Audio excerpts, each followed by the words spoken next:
What's up guys, Finn here. So I've started a new job recently and haven't been uploading, but I'm back because I've got a big problem.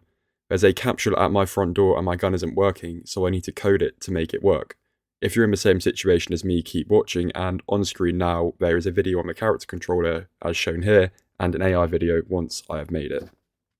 The first step is to create 3 new scripts, one for the bullet, one for the enemy, and a final one attached to the player for shooting. We also have to create an empty game object for the barrel of the gun. I would release the gun model, but it's not very beautiful, and I'm sure with some effort you could do a lot better. Create a sphere for the bullet with a scale of 0.05 attaching a rigid body component to it. Drag the bullet script onto the bullet. Also create tags for the bullet and the enemy for distinguishing colliders. And here I'm simply adding the enemy tag to the enemy and dragging the enemy script onto it as well. The final bit of setup was to create a prefab from the bullet we made earlier by simply dragging it into the editor.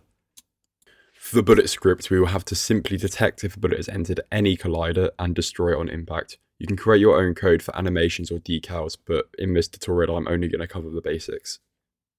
The enemy script is also quite simple. It involves a health variable and a function to take damage. Simply deduct an amount from the health when the enemy is hit and a function to destroy the game object once the health is less than 0. You can add checks to detect what type of bullet or gun was shot by the player to detect different amounts of health. The take damage function is triggered when a collider with the tag of bullet hits the enemy. You can also add enemy death animations within the dead function. For the gun shoot script, we will start by removing the unnecessary comments and creating 2 new variables, both of which will be serialized so we can access it within the editor. One will be for the reference projectile that we made earlier, and the other for the empty game object. Also create a 3rd variable for the hit point of the bullet. I also removed the start function as we won't be using it. The next steps will be to create a function that is called when we press mouse 1. This will shoot a ray to where we are looking at. Create a ray from the center of the screen like I have, and create a variable to store information about the hit point of the ray.